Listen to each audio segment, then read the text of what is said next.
हमारी खास पेशकश में आज हम बात करेंगे बजट की। प्रदेश का बजट 20 तारीख को पेश किया जाएगा। सीएम अशोक गहलोत का संकल्प है स्वस्थ और निरोगी राजस्थान बनाने का। इसके लिए सरकार तमाम कोशिश कर रही है। 20 फरवरी को पेश होने वाले बजट में हेल्थ सेक्टर पर विशेष फोकस रहने की संभावना जताई जा रही है। इसलिए बजट से हेल्थ सेक्टर को बड़ी उम्मीदें हैं। देखते हैं आपरो बजट।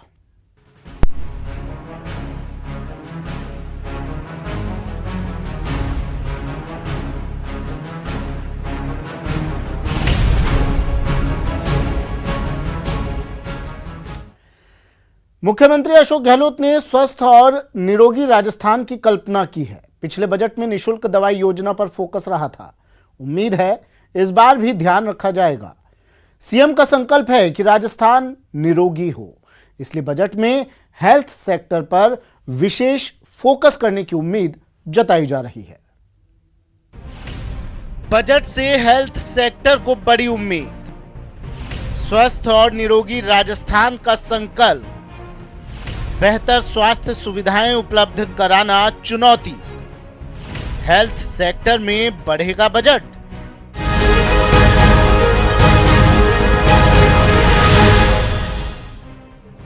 राज्य का बजट 20 फरवरी को आने वाला है। बजट से हेल्थ सेक्टर को काफी उम्मीदें हैं। गरीब को बेहतर इलाज मिल सके, इसके लिए सरकार तमाम कोशिशें कर रही है। प्रदेश को स्वस्थ और निरोगी बनाने के सीएम गहलोत के संकल्प को पूरा करने के लिए चिकित्सा एवं स्वास्थ्य मंत्री डॉक्टर रघु शर्मा के नेतृत्व में टीम जुट गई है। उन पे ईश्वर का आशीर्वाद रहेगा तो राजस्थान में चिकित्सा व्यवस्था जो आम आदमी को हम मुहैया करने का संकल्प लेके काम कर रहे हैं। मुख्यमंत्री जी ने जो निरोगी राजस्थान का संकल्प व्यक्त किया है, मैं भगवान से प्रार्थना यही करता हूं कि हम सब लोगों को ताकत दे कि हम राजस्थान को निरोगी बना सकें। राजस्थान चिकित्सा के क्षेत्र में पूरे देश में अव्वल राज्य बने। प्रदेश में स्वास्थ्य विभाग में स्टाफ की कमी को पूरा करने के लिए तमाम प्रयास किए गए हैं। स्वास्थ्य विभाग ने करीब 15,500 नर्सिंग की भर्ती का मार्ग प्रशस्त किया है। 737 चिकित्सकों की भर्ती का काम पूरा हो चुका है। राजस्थान में आने वाले टाइम में देखिए 15,500 चिकित्सक नर्सिंग स्टाफ की भर्ती हमने की है। कोर्ट में कुछ लिटिगेशंस है, 29 फरवरी तक हमें उम्मीद है कि वो लिटिगेशंस भी दूर हो जाएंगे। ये नियुक्ति का प्रोसेस जो उनको अपॉइंटमेंट देने का काम है वो भी हम लोग करेंगे। 737 डॉक्टर्स की भर्ती का काम पूरा हो चुका है, उनको भी पोस्टिंग देने का काम अभी शुरू कर रहे हैं। हेल्थ सेक्टर के बजट पर नजर डालें तो पता चलता है कभी बढ़ोतरी हुई तो कभी कमी भी हुई है। इस साल हालांकि उम्मीद की जा रही है कि निरोगी राजस्थान के लिए बजट में हेल्थ सेक्टर का विशेष ध्यान रखा जाएगा। 2016-17 में 6,047 करोड़ 42 लाख रुपए, 2017-18 में 5,843 करोड़ 20 लाख रुपए, 2018-19 में 7,816 करोड़ 53 लाख रुपए, 2019-20 में 7,477 करोड़ 83 लाख रुपए। एक नजर राज्य में स्वास्थ्य सेवाओं पर। राज्य में 17,000 से अधिक राजकीय चिकित्सा संस्थान हैं।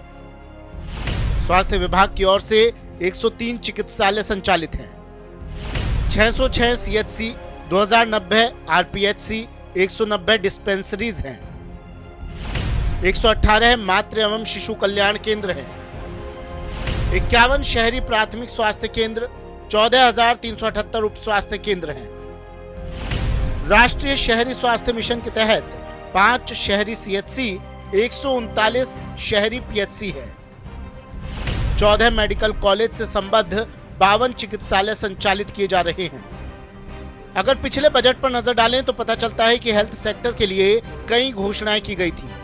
एक नजर 2019-2020 के बजट में हेल्थ सेक्टर पर।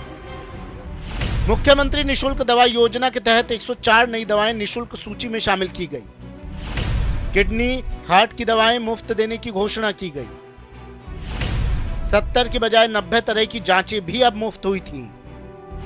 वरिष्ठ नागरिकों और बीपीएल के लिए निशुल्क एमआरआई और सीटी स्कैन की सुविधा हुई थी। 5 नए ट्रॉमा सेंटर खोलने की घोषणा हुई। 50 नए स्वास्थ्य केंद्र खोलने की भी घोषणा हुई। सिलिकोसिस के लिए नीति बनाने की घोषणा की गई। स्वास्थ्य के क्षेत्र को अब बजट के प्रावधानों की दवा से काफी उम्मीदें हैं। मुख्यमंत्री अशोक गहलोत ने निरोगी राजस्थान का जो संकल्प किया है उसे पूरा करने के लिए चिकित्सा एवं स्वास्थ्य मंत्री डॉक्टर रघु शर्मा और उनकी पूरी टीम मुस्तैदी से जुटी हुई है। जहां तक बात करें राजस्थान में चिकित्सा संस्थानों में उपकरणों और उनकी रखरखाव की, तो आने वाले इस बजट में इस पर भी काफ़ी कुछ प्रावधान हो सकते हैं। साथ ही निःशुल्क दवा और निःशुल्क जांच का दायरा और बढ़ाया जा सकता है। उम्मीद की जानी चाहिए कि आने वाले इस बजट में मरीजों के अनुपात को देखते हुए उनके इलाज के लिए और बेहतर सुविधाएं और सेवाएं मुहैया कराई जाएंगी। कैमरा पर्सन रमाकांत के साथ सचिन शर्मा, न्यूज़ 18 जयपुर। प्रदेश का बजट 20 फरवरी को आने वाला है। उम्मीद की जा सकती है कि निरोगी राजस्थान बनाने का जो संकल्प मुख्यमंत्री अशोक गहलोत ने लिया है उसे पूरा करने के लिए इस बजट में बहुत कुछ हो सकता है। संसाधनों की कमी के चलते प्राथमिक स्तर पर चिकित्सा की सुविधा मरीजों को नहीं मिल पाती है और ऐसे में मरीजों को बड़े अस्पतालों का भार झेलना पड़ता है। जयपुर के झोटवाड़ा इलाके में राजकीय चिकित्सालय का जायजा लिया संवाददाता सचिन शर्मा ने। प्रदेश का बजट आने को है। चिकित्सा एवं स्वास्थ्य के क्षेत्र की अगर हम बात करें तो मुख्यमंत्री अशोक गहलोत ने निरोगी राजस्थान का संकल्प किया है। इस समय मैं मौजूद हूं राजधानी जयपुर के झोटवाड़ा क्षेत्र में स्थित राजकीय चिकित्सालय पर, जहां पर मैं आपको बताऊंगा कि कैसे यहां पर हालात हैं और किस तरह से मरीजों की जो सुख सुविधा है, उनके इलाज के लिए जो और साधन यहाँ जुटाए जाने चाहिए वो यहाँ पर मौजूद नहीं है। अगर चिकित्सालय की बात करें तो चिकित्सालय यहाँ पर बेसमेंट में मौजूद है, यानी कि एक अगर कोई दुर्घटना में या कोई घायल व्यक्ति अगर यहाँ पहुँचता है तो उसे कितनी सीढ़ियाँ यहाँ उतरनी होंगी और इस बेसमेंट में दाखिल होना होगा, ये देखने वाली बात है। ऊपर ये भवन लेकर के बेसमेंट में इस जो चिकित्सालय को है संचालित किया जा रहा है, जहां पर हम देख सकते हैं कि किस तरह से यहां जगह की कमी के चलते लंबी कतारें लगती हैं और सबसे बड़ी बात यह कि जो सुविधा यहां लोगों को मिलनी चाहिए उनका जो विस्तार यहां पर जो सुविधाओं का होना चाहिए उसके लिए जगह की जो है कमी यहां लगातार बनी रहती है। और सबसे बड़ी अहम बात यह कि लंबी कतारें होने की वजह से कई बार जो संक्रामक रोग होते हैं वो यहाँ पर एक व्यक्ति से दूसरे व्यक्ति में फैलने का भी अंदेशा रहता है। क्या क्या हाईलाइट किए, क्या आपने कभी सरकार को इसके लिए लिखा है कोई पत्र? सर एक्चुअली यहाँ एक तो जगह की बहुत प्रॉब्लम है। अभी जैसे आपने देखा वैक्सीनेशन भी यहीं हो रहा है और डीडीसी की जो दवा वितरण केंद्र वो भी सब यही है, ओपीडी भी आई है, तो एक जगह का कहीं और व्यवस्था हो जाए तो आई थिंक सबसे बेस्ट रहेगा। एक यहाँ जो इन्वेस्टिगेशन जो हो रही है सेल काउंट और बायोकेमिस्ट्री अगर यहाँ लग जाए और एक सोनोग्राफी का कुछ अपन सेटअप सोच के चलें तो यहाँ आसपास के जो क्षेत्र में जितने भी बाहर से पेशेंट आ रहे हैं उनको बहुत हेल्प मिलेगी इससे। बायोकेमिस्ट्री की आपने बात की है, कितनी जांचें यहाँ होती हैं, खास करके जो सीबीसी वाली जांच है उसकी क्या व्यवस्था? हाँ, सीबीसी नहीं, जो फ्री जांच डिस्पेंसरी पे होती है वो सारी जांचें यहाँ हो रही है, लेकिन बायोकेमिस्ट्री और सेल काउंटर में जो जांचें होती है वो सारी अगर और हो जाए अवेलेबल तो अच्छा रहेगा यहाँ पेशेंट के लिए। एक सोनोग्राफी का जो लग जाए तो वो भी ठीक रहेगा। यानी सोनोग्राफी की अगर व्यवस्था होती है तो क्या एसएमएस और जो कांवटिया दूसरे अस्पताल हैं उन पर कोई कम जो है वजन होगा, उन पे मरीजों का भार कम होगा? देखिए यहाँ की ओपीडी जो डेली की ओपीडी कम से कम 700 से 800 ओपीडी है, नहीं करते करते भी 50 से 60-70 के आसपास सोनोग्राफी आती है। और यहाँ जो आता है हम आगे ही रेफर करते हैं उनको, तो वर्कलोड तो वहाँ कम पड़ेगा ही पड़ेगा, ये तो जाहिर सी बात है। मरीजों को सुविधाएं भी मिलेगी? सुविधाएं मरीजों को मिलेगी इससे। क्या लगता है कितनी सुधार यहाँ और गुंजाइश रखता है अभी? भाई गवर्नमेंट काम तो कर ही रही है इनके ऊपर, बाकी है कि पेशेंट तो होते ही हैं, मरीज़ का दबाव रहता है, बाकी और फैसिलिटी मिल जाए तो यहाँ पे और सुविधाएं मिल जाएगी। बिल्कुल। कोई घायल व्यक्ति अगर यहाँ आता है तो उसको उतरने में सीढ़ियों से आपको नहीं लगता कि कोई परेशानी होती होगी? परेशानी तो होएगी, नीचे वो नहीं है जाने का उनके लिए, तो उसके लिए तो होएगी। अच्छा, इसके अलावा आपको कोई ऐसी सुविधा चाहिए जो बड़े अस्पतालों में जाके लेना पड़ता है, यहाँ डिस्पेंसरी में या यहाँ सेंटर पे आपको नहीं मिल पाती है?